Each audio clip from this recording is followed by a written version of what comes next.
o universo é tudo que houve, é e será, então qual o sentido da vida?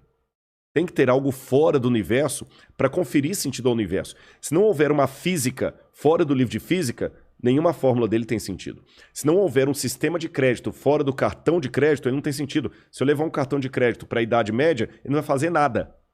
Porque o sentido dele está fora dele. Então o universo, para funcionar, para ter sentido, tem que ter algo fora dele. Aí que eu peço licença para trabalhar com a hipótese de Deus. E Deus, ele estabelece leis para a organização do universo.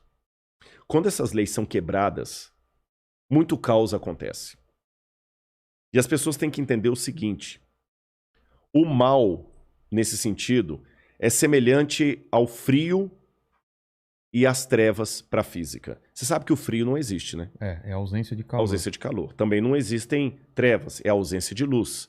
Também não existe mal, existe a ausência de Deus. Assim como a ausência de calor traz a sensação do frio, assim como a ausência de luz traz a sensação do escuro, a ausência de Deus traz a sensação do caos.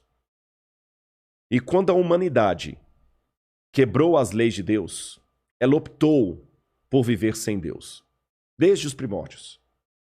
E viver sem Deus é viver no caos, é a morte eterna.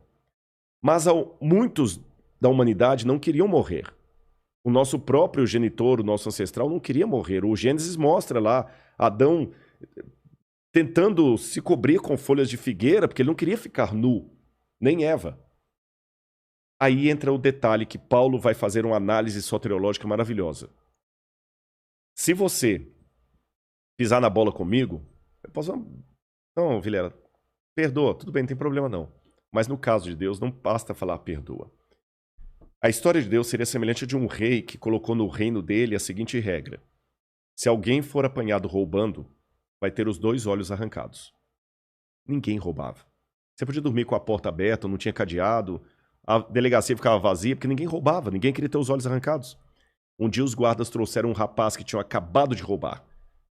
Tinha que arrancar os olhos dele, mas esse rapaz era o príncipe, era o filho do rei. Que dilema, Vilela. O que o rei faria? Imagina, se ele manda arrancar os olhos do filho, ele não vai ter misericórdia nem do filho. Se ele poupa o filho, tá vendo? Porque é filho do rei, pode. Se fosse o filho da faxineira, sabe o que aquele rei fez? A palavra de rei não pode voltar atrás, nem para o seu filho, senão ele vai ser um camarada corrupto.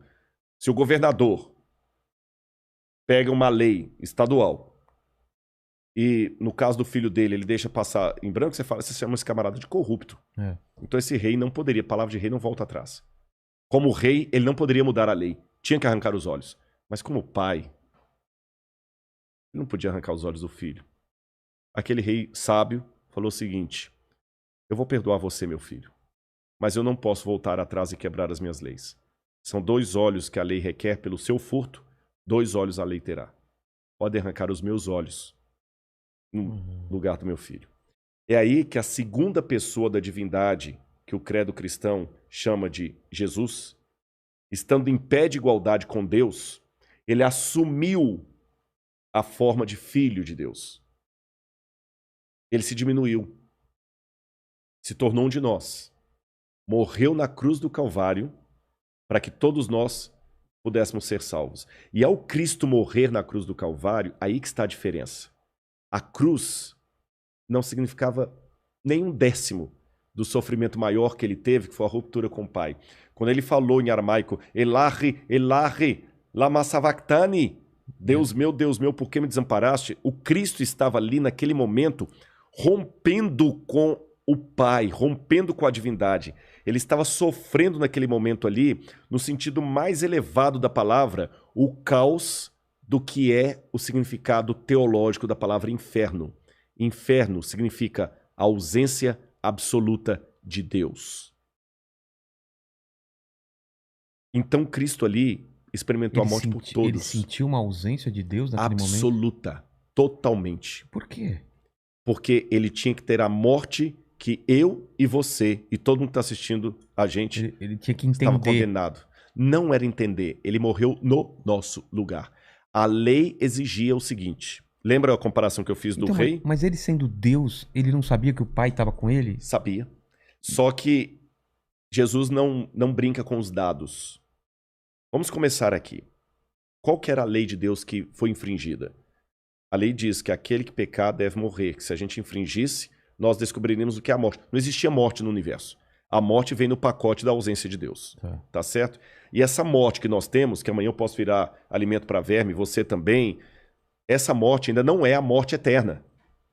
A morte que a humanidade está... Isso aqui é apenas uma consequência do estado de pecado em que nós estamos. Mas nenhum cidadão desse mundo ainda experimentou a ausência absoluta de Deus. Aí o que acontece? Para que ninguém precise experimentar, alguém tinha que morrer. De maneira absoluta. Mas aí você faz uma pergunta que realmente me leva a uma reflexão teológica. Se Cristo é Deus, como ele podia passar por isso? Como pode um Deus eterno sinceramente morrer? Se ele é Deus? É muito simples. Já que imaginar não paga imposto, eu vou imaginar que eu tenha um Porsche do mais caro, daqueles que em Miami tem um monte na rua, sabe? Sim. Que um dia até botei no Instagram assim, vendo um Porsche. Só que eu estava vendo um Porsche. Se eu tivesse um Porsche do mais caro do mundo, você me vê com um carro passando aqui na rua e tudo, pô, que carrão, Rodrigo. Pô, cara, massa demais e tudo e tal. Aí um belo dia, você me vê subindo aqui no condomínio, a pé, conversando com o Mandíbula. Tá. Aí você fala assim, pô, Rodrigo, cadê o Porsche? Tá na garagem. Por quê? É porque o Mandíbula, por alguma razão, vou criar aqui, viu, Mandíbula? Tá. Ele tá com um problema aí, coitado, ele foi abusado na infância. Ô, louco! Foi dentro de um carro. Podia ter criado outro problema. Mas tudo bem, já que foi criado esse problema. Mas, enfim, ele não entra dentro de carro. Ele tem uma fobia. Mas ele precisa caminhar comigo aqui no condomínio para trazê-lo até aqui. Então, o único jeito que eu tive de vir com ele até aqui é deixando o meu carro na garagem. Aí você vira e fala assim, pô, Rodrigo, não faz sentido isso não, cara. Se você tem o Porsche, você tem que andar de Porsche. Não. Se eu sou dono do Porsche, ele escolhe. Eu sou dono bastante para usá-lo ou não. Então vamos a algumas definições aqui. Eu perdi o meu carro? Não. Eu continuo proprietário de um carro? Sim. Mas eu estou de fato andando com o Mandíbula ou estou fingindo que estou andando com ele? Não, você está andando. Estou andando com ele. Cristo, diz o apóstolo Paulo, ele se esvaziou da sua divindade. É esse o termo que Paulo usa. Filipenses 2, verso 5. Tenham em vocês o mesmo sentimento que houve em Cristo Jesus, porque ele, existindo por toda a eternidade, na forma de Deus, em forme tuteu, como diz em grego, ele não julgou como usurpação ficar agarrado ao fato de ser igual a Deus. Antes, a si mesmo se esvaziou, kenosis em grego. É como você pega um balão e ele murcha. Se esvaziou, assumindo a forma de servo. E na forma de servo, sendo reconhecido em figura humana e aceitando a morte e morte de cruz. Para que Cristo pudesse morrer, ele pegou a divindade dele, não a perdeu. Ele podia, a qualquer momento, com seus poderes, falar, não vou morrer. Não vou morrer e acabou. Então. Mas o que ele fez? Ele me amou e amou você. É por isso que, para mim, é difícil falar de academicismo, de intelectualismo, sem falar de Deus. Não é linguagem igrejeira. Paulo, eu sei que muita gente talvez vai parar de assistir a nosso bate-papo agora e outros talvez vão até interessar. Agora que começou a entrar com o negócio de Bíblia, de Deus, pô, eu prefiro que você entreviste aí outro que fale de política. Você tá entendendo? Mas eu digo, Paulo também passou por isso, que Paulo era um cara intelectual. Quando ele estava falando em Atenas, o pessoal ficou, pô, caraca. E depois vou querer voltar ainda para Jesus, que eu tenho umas perguntas. Beleza. Tá. Paulo, você é demais, cara. Quando ele falou de Jesus crucificado e ressurreto, pensou, não, depois a gente discute sobre isso. Atenas é a capital da filosofia. Mas voltando ainda a essa questão do sacrifício dele. Ele pegou a divindade dele para comparar o Porsche, deixou na garagem, se tornou homem de verdade. Nasceu de Maria. Ele sentiu as dores. Nasceu de Maria como qualquer ser humano, exceto em pecado. Então, por exemplo, Jesus enquanto ser humano, se Jesus estivesse aqui hoje como ser humano, Jesus também podia contrair o Covid. Com certeza. Se eu pegasse ele estava sujeito um pedaço de pau e batesse no braço de Jesus, eu ia quebrar o braço de Jesus. Ele ia sentir essa dor. Ele ia sentir essa dor de verdade. E quando ele estava na cruz do Calvário, ele não podia usar nada dos poderes dele para se beneficiar, senão o sacrifício não seria real. Esse sacrifício, deixa eu falar sobre esse sacrifício. Foi profetizada a vinda dele. Foi. Muito antes. Uhum. Então, ele... Isso que eu não entendo. esses profetas, quando falavam que havia um cordeiro, que havia essa figura para salvar todo mundo, era Deus se manifestando nessas pessoas, sabendo que ele ia vir, ou ele induzindo essas pessoas a criarem essa figura e depois ele se encaixou nessa figura. Você entendeu a diferença? Entendi. Não, eu acho o seguinte, Deus, ele é aquele que assiste o filme e, sem ser chato, tem o direito de dar spoiler. Porque ele sabe tudo, né? Porque ele sabe tudo. Ele dá o spoiler. Então a profecia é nada mais nada menos que o spoiler de Deus. Não é exercício de futurologia. Não é como o presidente da IBM que falou que no mundo só teria espaço em 50 anos para 5 computadores. Tá. Errou feio, tá certo? Deus não. Ele apenas fala o seguinte, vai acontecer isso aqui. Como se para algumas pessoas. Exatamente. E por que Deus não falou para todo mundo? Por que ele fala para algumas pessoas? Vygotsky me dá a resposta. Vygotsky dizia que o ser humano, como tal, só aprende na interação com o outro. Ou seja, você pode ser um cara fera no humor. Eu não entendo de humor. Eu não sei fazer um stand-up. Se eu quiser saber detalhes de um humor, eu vou ter que aprender com o Vilela.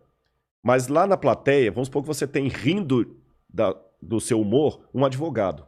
Se você receber um processo, você vai precisar da ajuda daquele cara que sabe o que você não sabe. Em compensação, aquele advogado, se começar a passar mal, ele vai precisar de um médico que sabe o que ele não sabe. Então, cada um precisa da especialidade do outro. Se Deus falasse para todo mundo, seria uma relação muito unilateral. Deus e eu, muito vertical e individual. Eu e Deus, eu e Deus, eu e Deus. Deus fez o seguinte, olha, já que o ser humano, Vygotsky de novo, aprende na interação com o outro, ao invés de falar para todo mundo, eu vou falar para alguns que vão ser uma espécie de especialistas para revelar para a humanidade o que eu quero. E esses especialistas não vão ser arrogantes, não vão ser os que dominam, vão ser os servos. Aí que vem Isaías, Jeremias, Lamentações, e eu digo para você, eu tenho argumentações históricas para acreditar na profecia, porque veja bem, profecia bíblica, eu não vou ter tempo aqui hoje para a gente explorar isso, quem sabe no futuro, alguma vez, mas uma coisa que eu quero deixar claro para o pessoal, para a galera que está assistindo a gente, Vilela, profecia não é música de Roberto Carlos quando você está na fossa, qualquer uma conta a sua história. Tá bom? Profecia é muito específico. Tá bom? Eu tenho, por exemplo, a profecia de Ezequias. Ezequias é um livro que foi escrito no 7º século a.C. E quando Ezequias